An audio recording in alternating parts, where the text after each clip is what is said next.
বিসমিল্লাহির রহমানির রহিম।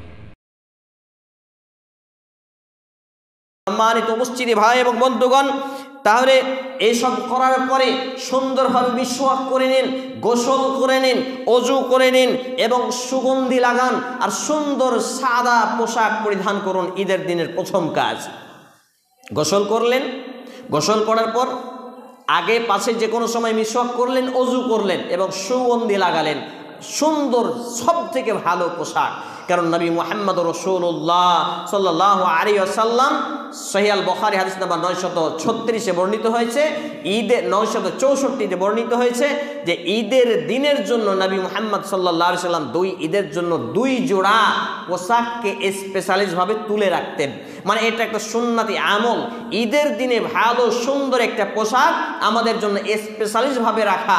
কিন্তু আজকের যুবকরা গার্লফ্রেন্ডের সাথে যখন পার্কে যায় তখন ভালো পোশাক পরে, মসজিদে যখন আসে তখন আবর্জনা ময়লা মাখা পোশাকে আসে। এরা হতভাগ্য এবং নির্বোধ। নাম্বার 2, ঈদুল ফিতরের দিন অর্থাৎ এই যে রোজার ঈদ যেটাকে আমরা বলি, এই ছেলে বয়স হয়ে গেছে নাকি, হাঁটু ছাড়ো। সম্মানিত উপস্থিতি ভাই এবং বন্ধুগণ, হেলান ছাড়েন, হেলান দেবেন না। সম্মানিত উপস্থিতি ভাই এবং বন্ধুগণ, ঈদের দিন কিছু খেয়ে যাওয়া সুন্নাত, খুব মনোযোগ দেন।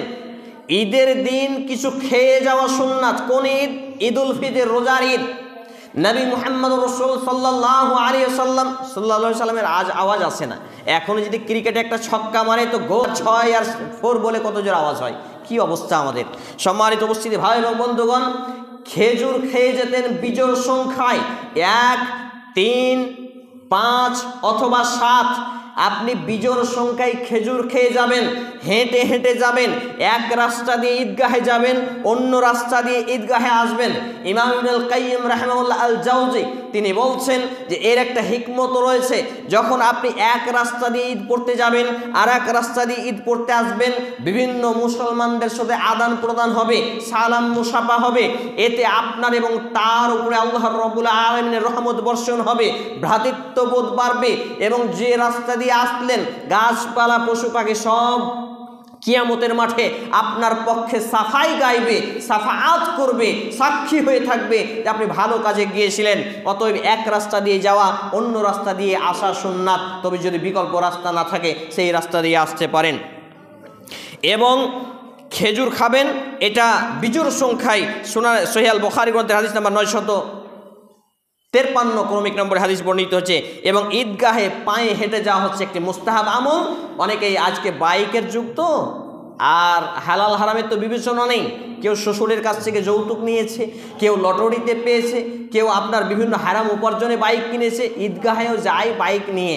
অনেকেই তো আর কি বলবো, অনেক কিছু বলার থাকে কিন্তু বলতে বাধ্য নয়। সম্মানিত উপস্থিতি ভাই এবং বন্ধুগণ, পায়ে হেঁটে যাবেন, এটি হচ্ছে সুন্নাত।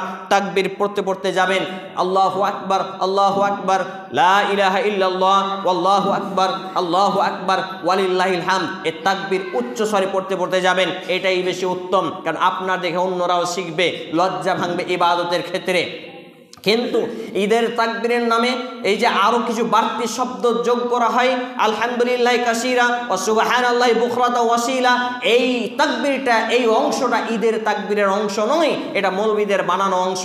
ঈদের তাকবীরের অংশ হচ্ছে আল্লাহু আকবার, আল্লাহু আকবার, লা ইলাহা ইল্লাল্লাহ, আল্লাহু আকবার, আল্লাহু আকবার, ওয়ালিল্লাহিল হামদ। এটা হচ্ছে ঈদের তাকবীর, এটা হচ্ছে সংক্ষিপ্ত তাকবীর। অতএব এই তাকবীর এই পর্যন্তই পড়বেন। সম্মানিত উপস্থিতি ভাই এবং বন্ধুগণ, এরপরে আমরা চলে আসি, এরপরে আমাদের আরেকটি গুরুত্বপূর্ণ পয়েন্ট ছুটে গেছে যে আমরা অনেকেই ঈদের দিন ফজরের সালাত আদায় করি না।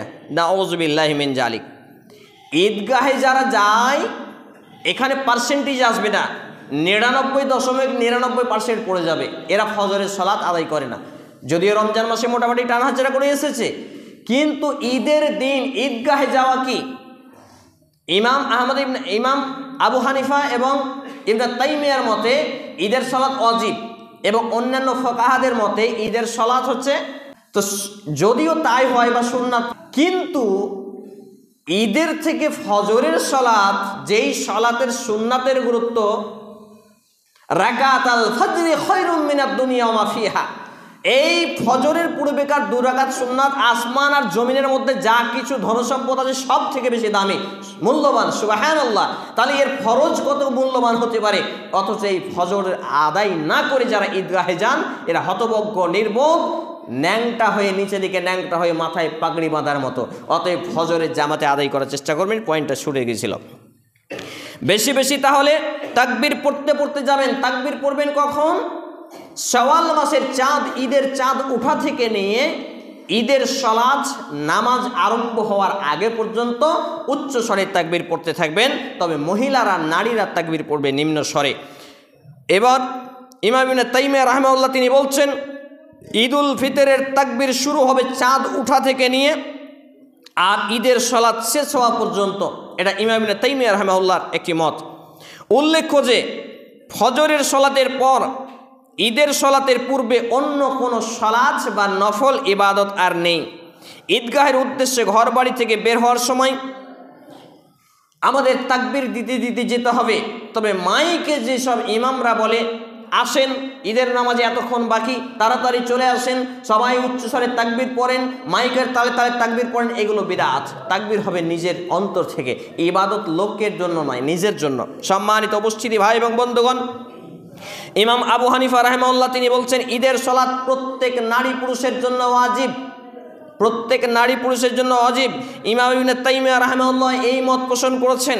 ঈদের সালাতের জন্য সকাল সকাল ঈদগাহে যাওয়া, ঈদগাহে যাওয়া, বৃষ্টির কারণে মসজিদে বিভিন্ন জায়গায় ঈদ পড়া যেতে পারে, তবে ঈদের মাঠটাই হচ্ছে ঈদের জন্য স্পেশালিস্ট। ঈদের স্পেশাল মাঠ তৈরি করা হচ্ছে আমাদের জন্য একটা গুরুত্বপূর্ণ বিধান। পাশাপাশি নারীদের ঈদগাহে ঈদের ব্যবস্থা করা, আমরা সবই করি, জালসা করলে বেডিসেলের বসার, পর্দার সহিত বসার সুব্যবস্থা, খুব হাঙ্গা মাচিয়ে দেয়া, মাইকে মাইকে এলান করে বেড়াই। 5 ওয়াক্ত নামাজের জন্য ইসলাম অনুমোদন করেছে, মেয়েদের অবস্থান নেই। জুমার দিনে তারা আসতে পারে, আসার অনুমতি রয়েছে, নেই। ঈদগাহে যেতে তারা বাধ্য। যদি ঈদগাহে নারীদের ব্যবস্থা না করে মসজিদ কমিটি, মাদ্রাসা কমিটি, ঈদগাহ কমিটি, গ্রাম্য সর্দার, মোড়ল, মাতাব্বর সবাই কিয়ামতের মাঠে পাকড়াও হয়ে যাবেন। তর্ক করার কোনো অপশন নেই। যদি মেয়েদের ঈদগাহের ব্যবস্থা না করেন পাকড়াও হয়ে যাবেন, কৈফিয়ত দিতে হবে, আপনাকে হিসাব দিতে হবে। বলবেন মৌলভী সাহেব জায়গা জুটে না, জামাত দুটো করেন, অর্ধেক পুরুষ অর্ধেক নারী একবার পড়লো, আবার অর্ধেক পুরুষ অর্ধেক নারী পড়লো, সব জায়গায় নারীদেরকে পিছিয়ে রাখছেন। তারা কিয়ামতের মাঠে আপনাদের বিরুদ্ধে অভিযোগ এনে দেবে, নামাজ, রোজা, হজ, যাকাত কাজে আসবে না সেদিন। সম্মানিত উপস্থিতি ভাই এবং বন্ধুগণ, ঈদগাহে খুব তাড়াতাড়ি যাওয়া 7 নম্বর পয়েন্ট। ঈদগাহে তাড়াতাড়ি যাওয়া, ঈদগাহে তাড়াতাড়ি গিয়ে ইমামের যে মেহরাব করা কিন্তু ঈদগাহে সুন্নাতের খেলাফ। এই যে মেহরাব তৈরি করে না, মেম্বারের কাছাকাছি বসা, আর বসার নিয়ম হচ্ছে ইমাম সাহেব যেখানে সালাত আদায় করেন ওইখান থেকে কেউ ডান দিকে চলে গেল, কেউ বাম দিকে চলে গেল, আবার দ্বিতীয় কাতার ডান দিকে চলে গেল, বাম দিকে চলে গেল, আবার তৃতীয় কাতার। অনেকে আসছে এই কোণা ওই কোণা, জুমার দিনও বসার নিয়ম কিন্তু একই, এই কোণা ওই কোণা আর ওই কোণা, আর মিডিল ফাঁকা, অমুক ফাঁকা, এইভাবে চলবে না। এইভাবে রোলস, যেখানে উনি ইমামতি করবেন সেইখান থেকে ডান দিক বাম দিক, এই ডান দিক বাম দিক, এই করে করে কাতার পূরণ করতে হবে। এই ছেলে হাঁটু ছাড়ো, এত কিছু বলতে হচ্ছে কেন সবকে? সম্মানিত উপস্থিতি ভাই এবং বন্ধুগণ, আব্দুল্লাহ ইবনে বুসর রাদিয়াল্লাহু তাআলা আনহু বলছেন যে আমরা ঈদের সালাত আদায় করতাম চাস্তের সালাতের সময়, এবং ঈদের সালাত সমাপ্ত করে দিতাম, মানে শেষ করে দিতাম। আর ফোকাহাদের মতে চাস্তের সালাত এইদিকে ফজর সালাতের 15-20 মিনিট পর থেকে জোহর নামাজের 15-20 মিনিট আগে পর্যন্ত এই সময়টা হচ্ছে চাস্তের সময়। তাহলে সম্মানিত উপস্থিতি ভাই এবং বন্ধুগণ, আরেকটি গুরুত্বপূর্ণ বিধান ছুটে গেছে। ঈদগাহে যাওয়ার আগেই, ঈদগাহে ঈদ পড়তে যাওয়ার আগে নিজের ফিতরা, সাদকাতুল ফিতর, জাকাতুল ফিতর নিজে বন্টন করুন। গ্রাম্য সর্দার, মোড়ল, মাতাব্বরদের হাতে ফিতরা দিতে আপনি বাধ্য নন। যদি আমানতদার হয় তাহলে দিতে পারেন। আমানতদার মানে 5 ওয়াক্ত নামাজি, হস্তক্ষেপ মুক্ত, দাড়ি, টাকনুর পোশাক, হালাল উপার্জনশীল, তাকওয়াবান ব্যক্তি যদি গ্রাম্য সর্দার, মোড়ল, মাতাব্বর হন, তার কাছে ফিতরা জমায়েত করবেন, নইলে আপনিও যাবেন জাহান্নামে আর সেও যাবে জাহান্নামে। আর ঈদের নামাজের আগে ফিতরা বন্টন করবেন। ফিতরা কাকে দিবেন একটা প্রশ্ন আসতে পারে না? মনে করুন আপনার বাড়িতে একটা লোক খাটে আর চাটে, দিন আসে দিন যায়, এইভাবে চলে। তার বাড়িতে ফ্যান প্রয়োজন 3টা, আছে একটা। ওই লোকটা আপনার আছে পরিপূর্ণ, কিন্তু তার 1টা 2টা প্রয়োজন। তার বাড়িতে ফেতরা দিয়ে চলে আসেন, মাথায় করে চালের বস্তা, গমের বস্তা, আটার বস্তা নিয়ে ফেলে দেন ওর বাড়িতে। এটা হচ্ছে বিধান। অনেকেই যুক্তি দেখান যে তারা ওই দিন তো সাময়িক রুটি কিছু খাবে, টাকা দেওয়াই ভালো। এই যুক্তি আপনার যুক্তি, এই যুক্তি ইসলামের যুক্তি নয়। সম্মানিত উপস্থিতি ভাই এবং বন্ধুগণ, ঈদ উল ফিতরের তাকবীর শুরু হওয়ার ব্যাপারটি তো পার হয়ে গেল, এবং এই বিশেষ করে উম্মে আতিয়া রাদিয়াল্লাহু তাআলা আনহা তিনি বলছেন, নবী মুহাম্মদ রাসূল সাল্লাল্লাহু আলাইহি সাল্লাম নির্দেশ দিয়েছেন যে আমাকে রাসূল সাল্লাল্লাহু আলাইহি ওয়াসাল্লাম ঈদগাহে যাওয়ার আদেশ করলেন বয়স্ক নারীদেরকেও এবং ঋতুবতী, হায়েজ, নেফাস, মেন্স, মাসিক পিরিয়ড যা হয়েছে এই অপবিত্র থাকা নারীদেরকেও ঈদগাহে যাওয়ার আদেশ করলেন। সুবহানাল্লাহ। অথচ আদেশ মানে কি? আমার শেখা, আর এটা ফরজ ওয়াজিব হয়ে যায়। অথচ আমাদের আলেম সমাজ থেকে জাহেল সমাজ সবাই এ বিষয়ে কোনো চিন্তাধারা রাখে না যে ঈদগাহে মেয়েদেরকে নিয়ে যেতে হবে। এবং এমন কি বলেছেন যে তোমাদের মধ্যে যদি কারো চাদর না থাকে, ওড়না না থাকে, তাহলে তুমি তোমার পড়োশির কাছে একটা চাদর বা ওড়না ধার নিয়ে নাও, দিয়ে ঈদের মাঠে শরীক হও। সুবহানাল্লাহ। এর থেকে বড় তাগিদ আর কি হতে পারে? আপনার জালসাতে বেটি ছেলে যাবে, এই বিধান ইসলামে নেই, অথচ যেখানে যাওয়ার কথা সেখানে আপনি যেতে বঞ্চিত করছেন। সম্মানিত উপস্থিতি ভাই এবং বন্ধুগণ, হাদিসটি বর্ণিত সহিহ মুসলিম গ্রন্থের হাদিস নাম্বার 890 ক্রমিক নম্বরে। এ কথা বলা বাহুল্য যে আমরা যারা ঈদের সালাতের পরে ফিতরা আদায় করি, আমাদের ফিতরার ফরজ আদায় হবে না। আমাদের ফিতরার মাকসাদ ছিল রমজান মাসে অশালীন কিছু দেখেছি, কিছু শুনেছি, কিছু বলেছি, এর মধ্য দিয়ে কিছু পাপ ঘটে গেছে। এই পাপগুলোকে কাফারা স্বরূপ, ক্ষতিপূরণ স্বরূপ আমাকে এবং আপনাকে জাকাতুল ফিতর আমার আপনার উপরে ফরজ হয়েছিল, কিন্তু আমরা এটাকে গুলিয়ে ফেলেছি। সম্মানিত উপস্থিতি ভাই এবং বন্ধুগণ, শেষে 2টি পয়েন্ট বলে আলোচনা গটিয়ে ফেলবো। সেটা হচ্ছে ঈদ উপলক্ষে যুবকরা আজকে সিনেমায় যায়, আজকে তারা পার্কে যায়, বিভিন্ন জায়গায় ঘুরতে যায়, অথচ ঈদের নামাজের পর সবথেকে গুরুত্বপূর্ণ একটি ইবাদত হচ্ছে দান এবং সাদাকা করা। ঈদের নামাজের সবথেকে একটি গুরুত্বপূর্ণ পয়েন্ট হচ্ছে দান এবং সাদাকা করা। এবং আপনার আত্মীয় স্বজন যেটা সবথেকে অবহেলিত সম্পর্ক, সেটা হচ্ছে ফুফু। ফুফুকে আজকাল ভাতিজারা চিনেই না, কারণ ওই যে ভাইয়ের সম্পত্তি মেরে নিয়েছে বোনের সাথে সম্পর্ক শেষ। এই ফুপুর বাড়িগুলো বেশি বেশি যেতে আমি বলি মানুষকে, আত্মীয় স্বজনের বাড়ি যান এবং সেখানে গিয়ে খোঁজ খবর নেন, প্রয়োজনে যারা অভাবী তাদেরকে সাহায্য করেন, আর্থিক সহায়তা করেন। আর জাকাতুল ফিতর আপনার বাড়ির পাশে সবথেকে নামাজি লোক কে আছে তাকে দেখবেন, দরিদ্র লোক কে আছে তাকে দেখবেন, বিধবা নারী, অসহায় নারী, তাকে দিয়ে শুরু করুন জাকাতুল ফিতর। লিস্ট করতে হবে, হ্যান করতে হবে, ত্যান করতে হবে, কোনো বিষয় নেই।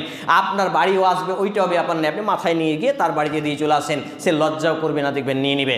সম্মানিত উপস্থিতি ভাই এবং বন্ধুগণ, নবী মুহাম্মদ সাল্লাল্লাহু আলাইহি সাল্লাম সুনানে আবু দাউদ গ্রন্থের হাদিস 4031 ক্রমিক নম্বরে হাদিস জানিয়েছেন, মান তাশাব্বাহা বিকওমিন ফাহুয়া মিনহুম, যে ব্যক্তি যে জাতির, যে কওমের, যে দলের অনুসরণ করবে সে তাদের দলভুক্ত হয়ে যাবে।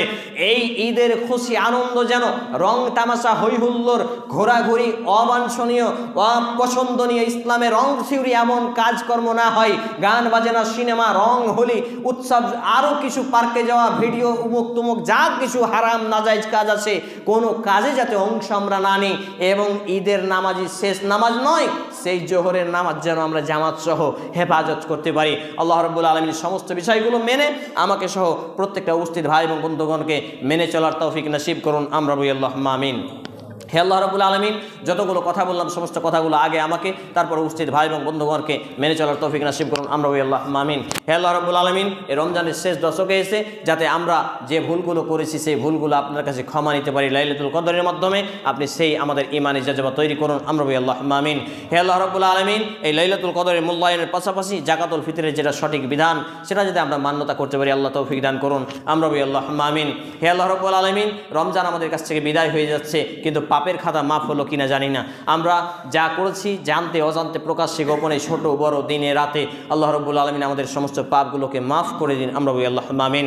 হে আল্লাহ রাব্বুল আলামিন, আমাদের যারা মুসলমান হয়ে মৃত্যুবরণ করেছে প্রত্যেকের কেউ না কেউ আত্মীয় স্বজন যে বা যারাই মুসলমান হয়ে মৃত্যুবরণ করেছে, বিশেষ করে আমার মা এবং নানা নানি, আল্লাহ তাআলা আপনি তাদের জীবনের ভুল ত্রুটি ক্ষমা করুন, তাদের কবরে শান্তির বিছানা বিছিয়ে দিন, তাদেরকে জান্নাতুল ফিরদাউস নসিব করুন। আমরা বলি আল্লাহুম্মা আমিন।